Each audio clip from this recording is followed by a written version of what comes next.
आप सीधा रुख लेते हैं। जयपुर से हमारे साथ केजे श्रीवत्सन बने हुए। जयपुर आपकी तरफ, माफ कीजिएगा श्रीवत्सन, आपकी तरफ मैं रुक कर लेता हूं। और अब हम इंतजार कर रहे हैं कि छत्तीसगढ़ का तो मुख्यमंत्री के नाम की घोषणा आज हो जाएगी, लेकिन चाहे फिर बात करें मध्य प्रदेश की, राजस्थान की, यहां इंतजार और लंबा होता जा रहा है। कल बैठक है विधायक दल की, पर्यवेक्षक आज पहुंचने वाले हैं। उम्मीद करें कल मुख्यमंत्री के नाम की घोषणा हो जाएगी।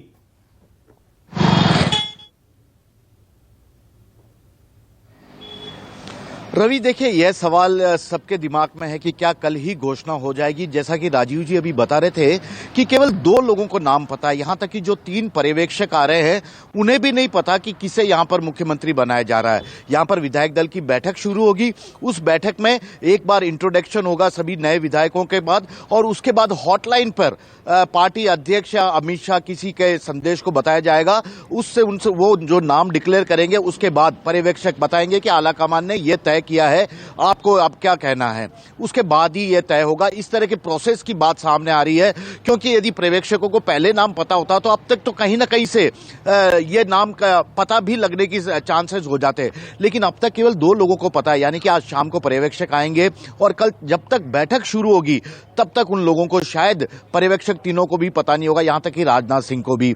तो ऐसे में विधायकों को, और सबसे बड़ी बात है कि यदि विधायकों से पूछा जाए कि आपकी पसंद क्या है, तो अगर वसुंधरा राजे के एक समर्थक किसी ने मान लीजिए कह दिया विधायक ने कि हम वसुंधरा जी को बनाना चाहते हैं, तो बाकी वहां जो मौजूद है एक भी विधायक खुलकर विरोध नहीं कर पाएगा। ऐसे तो कशमकश की स्थिति उत्पन्न हो जाएगी। और यही कारण है कि अमित शाह या जेपी नड्डा का मैसेज यहां पर हॉटलाइन पर या फोन पर सुना दिया जाएगा सभी विधायकों को बैठक शुरू होने के कुछ देर बाद ही, और बताया जाएगा कि ये देखिए हाईकमान ने यह तय किया है, अब आपको पार्टी लाइन के साथ चलना है। तो इस तरह का प्रोसेस की बात सामने आ रही है। आज शाम को पर्यवेक्षक आ जाएंगे। और सबसे बड़ी बात, 13 तारीख अब तक बीजेपी ने, जब वसुंधरा राजे ने 2 बार शपथ ली थी तो 13 दिसंबर को ही उन्होंने दोनों बार शपथ ली थी। 13 नंबर के बंगले में वे रहती हैं। 13 तारीख आने वाली है, 13 दिसंबर। तो क्या वसुंधरा राजे का नाम होगा, किसी नए चेहरे का नाम होगा या कुछ और होगा, इस पर तमाम तरह के कयास है। और बाबा बालकनाथ का जो कल ट्वीट आया था अपने आप में चौंकाने वाला है, क्योंकि उन्होंने यही कहा कि सोशल मीडिया पर उनके नाम सीएम की रेस में बताया जा रहा है, लेकिन ऐसी खबरों पर विश्वास नहीं रखें। वे मोदी जी के नेतृत्व में और काम करना चाहते हैं। हाईकमान ने भी एक बड़ा संदेश देने की कोशिश की है कि यदि इस तरह से सोशल मीडिया पर नाम चलने लगेंगे तो पार्टी में गुटबाजी की बात सामने आएगी। और यही कारण है कि अब पार्टी के तमाम बड़े नेता जुट गए हैं विधायक दल की बैठक में जो कल होने वाली है। सभी विधायकों को आज और कल जयपुर में रहने को कहा गया है। उनके लिए होटल भी टोंक रोड में बुक करवा दिया गया है, तो एक एक विधायक वहां पर अब जाके रुकेंगे और जब बैठक का उनको औपचारिक रूप से टाइमिंग मिल जाएगा तो उस बैठक में वे शामिल हो जाएंगे। श्रीवत्सन, एक और सवाल जो मेरे जहन में आ रहा है वो ये कि जो पर्यवेक्षकों की नियुक्ति हुई है वो भी अपने आप में एक मैसेज देने की कोशिश की जा रही है।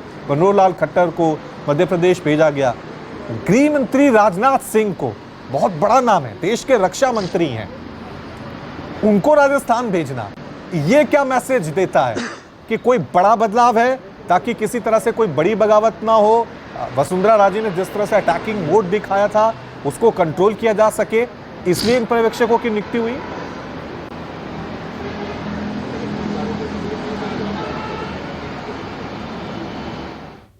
कोई बड़ा मैसेज देने की कोशिश है, क्योंकि राजनाथ सिंह के लिए यह कहा जाता है कि वे सरकार या उससे जुड़े जितने भी फैसले हैं उसको अमली जामा पहनाने में काफी मदद करते हैं।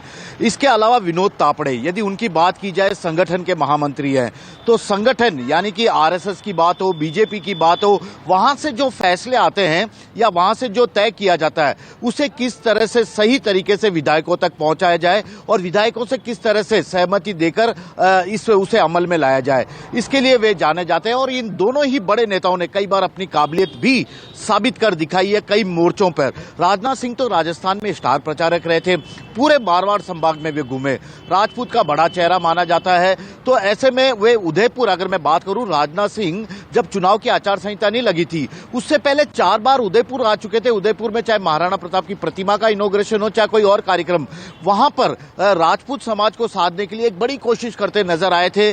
और इस तरह से सबसे बड़ी बात है कि ये जो पर्यवेक्षक तीनों बनाए गए हैं, चाहे सरोज पांडे का भी उसमें नाम है, तो ये तीनों का जो 3 पर्यवेक्षक है अपने अपने फील्ड के अनुभवी है।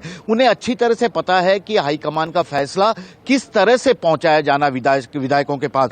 ऐसा नहीं है कि हाईकमान ने इनको कोई नाम दे दिया और उस नाम को सीधे लाके ये विधायकों के सामने रखेंगे। अच्छी तरह से जानते हैं ग्राउंड हकीकत कि इस वक्त पार्टी में कई अलग अलग विचार वाले लोग बैठे हैं। विधायक वे अपने अपने नेता को जरूर बनाना चाहेंगे और यही कारण है कि ऐसा कहा जा रहा है कि जब ये पर्यवेक्षक राजस्थान आएंगे तो खुद इन्हें भी यह बात पता नहीं होगी कि कौन मुख्यमंत्री, किसका नाम हाईकमान ने तय किया है।